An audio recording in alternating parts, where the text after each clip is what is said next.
That would be no good, said the wizard. Not without a mighty warrior, even a hero. I tried to find one, but warriors are busy fighting one another in the distant lands, and this neighborhood heroes and and in this neighborhood heroes are scarce, or simply not found. Swords in these parts are mostly blunt, and axes used for trees, and shields are cradles and dish covers, and dragons are comfortably far off, and therefore legendary. That is why I settled on burglary, especially when I remembered the existence of a side door. And here is our little Bilbo Baggins, the burglar, the chosen and selected burglar. So now, let's get on and make some plans.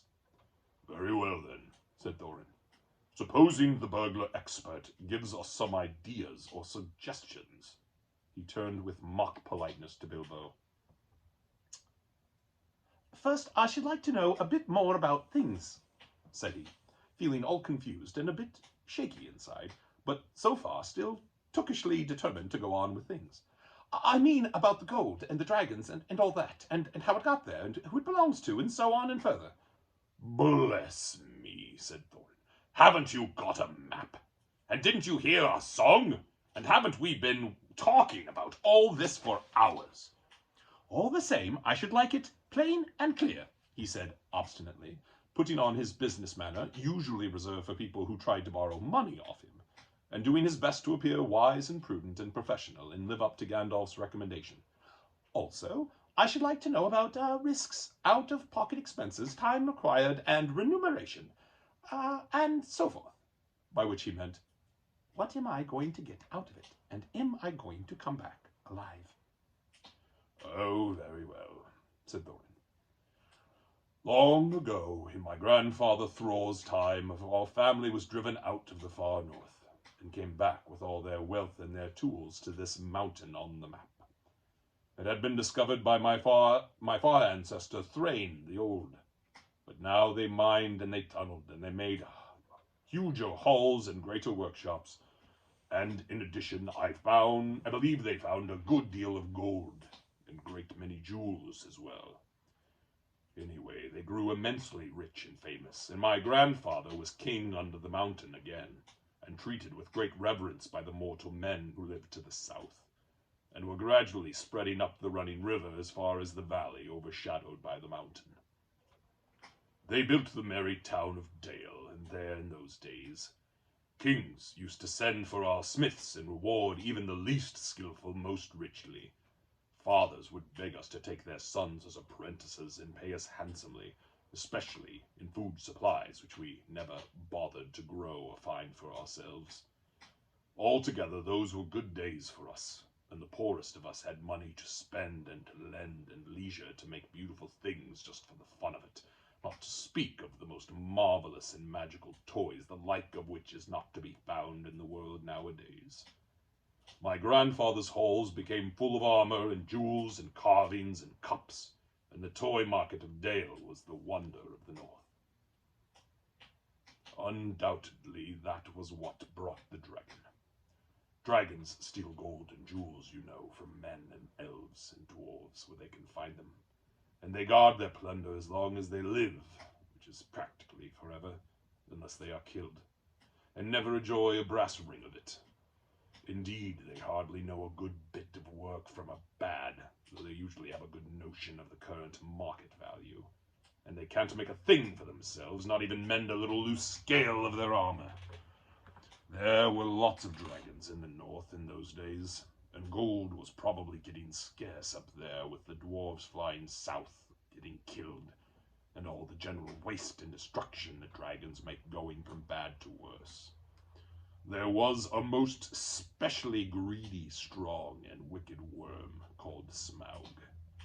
One day he flew up into the air and came south.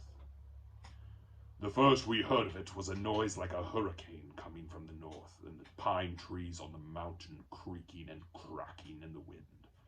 Some of the dwarves who happened to be outside, I was one luckily, a fine adventurous lad in those days, always wandering about, and it saved my life that day. Well, from a good way off, we saw the dragon settle on our mountain in a spout of flame. Then he came down the slopes, and when he reached the woods, they all went up in fire. By that time, all the bells were ringing in Dale, and the warriors were arming. The dwarves rushed out of their great gate, but there was the dragon waiting for them. None escaped that way. The river rushed up in steam, and a fog fell on Dale. And in the fog, the dragon came on them and destroyed most of the warriors. The usual unhappy story. It was only too common in those days. Then he went back and crept in through the front gate and routed out all the halls and lanes and tunnels, alleys, cellars, mansions, and passages. After that, there were no dwarves left alive inside. He took all their wealth for himself. Probably, for that is the dragon's way, he has piled it all up in a great heap far inside and sleeps on it for a bed. Later, he used to crawl out of the great gate and come by night to Dale and carry away people, especially maidens, to eat, until Dale was ruined and all the people dead and gone. What goes on there now I don't know for certain, but I don't suppose anyone lives nearer to the mountain than the far edge of the long lake nowadays. The few of us that were well outside sat and wept in hiding, and cursed Smaug. And there we were unexpectedly joined by my father and my grandfather with singed beards. They looked very grim, but they said very little. When I asked how they had got away, they told me to hold my tongue, and said that one day in the proper time I should know. After that, we went away. We had to earn our livings as best we could up and down the lands, often enough sinking as low as blacksmith work, or even coal mining. But we have never forgotten our stolen treasure, and even now, when I will allow we have a good bit laid by and are not so badly off. Here Thorin stroked the gold chain round his neck. We still mean to get it back and to bring our curses home to Smaug. If we can. I have often wondered about my father's and my grandfather's escape. I see now they must have had a private side door which only they knew about. But apparently they made a map. And I should like to know how Gandalf got hold of it, and why it did not come down to me, the rightful heir. I did not get hold of it, I was given it, said the wizard. Your grandfather, Thror, was killed, you remember, in the mines of Moria, by Azog, the goblin. Curse his name. Yes, said Thorin. And Thrain, your father, went away on the 21st of April, 100 years ago last Thursday, and has never been seen by you since. True, said Thorin. Well, your father gave me this to give to you, and if you have chosen my time and the way of handing it over, you can hardly blame me, considering the trouble I had to find you. Your father could not remember his own name when he gave me the paper, and he never told me yours. So on the whole, I think I ought to be praised and thanked. Here it is, said he, handing the map to Thorin. I don't understand, said Thorin, and Bilbo felt he would have liked to say the same. The explanation did not seem to explain. Your grandfather, said the wizard slowly and grimly, gave the map to his son for safety before he went to the mines of Moria. Your father went away to try his luck with the map after your grandfather was killed, and lots of adventure of a most unpleasant sort he had, and he never got near the mountain. How he got there, I don't know, but I have found a prisoner in the dungeons of the necromancer. Whatever were you doing there, asked Thorin with a shudder, and all the dwarves shivered. Never mind you. I was finding things out, as usual, and a nasty, dangerous business it was. Even I, Gandalf, only just escaped.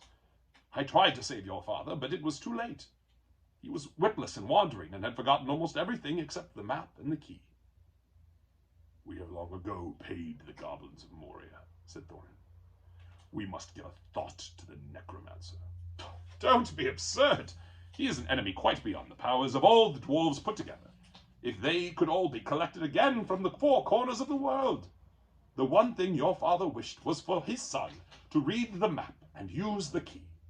The dragon and the mountain are more than big enough tasks for you. Hear, hear, said Bilbo, and accidentally said it aloud. Hear what? They all said, turning suddenly towards him, and he was so flustered that he answered, Hear what I have got to say. What's that? They asked. Well, I should say that you ought to go east and have a look round. After all, there is the side door, and dragons must sleep sometimes, I suppose. If you sit on the doorstep long enough, I dare say you will think of something. And, well, don't you know, I think we have talked long enough for one night. I think we, if you see what I mean. What about bed and an early start and all that? I will give you a good breakfast before you go. Before we go, I suppose you mean, said Thorin. Aren't you the burglar? And isn't sitting on the doorstep your job?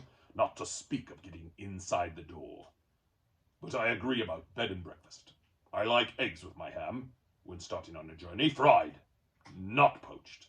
And mind you, don't break 'em. After all the others had ordered their breakfast without so much as a please, which annoyed Bilbo very much, they all got up. The Hobbit had to find room for them all, and filled all his spare rooms and made beds on chairs and sofas before he got them all stowed, and went to his own little bed, very tired and not altogether happy.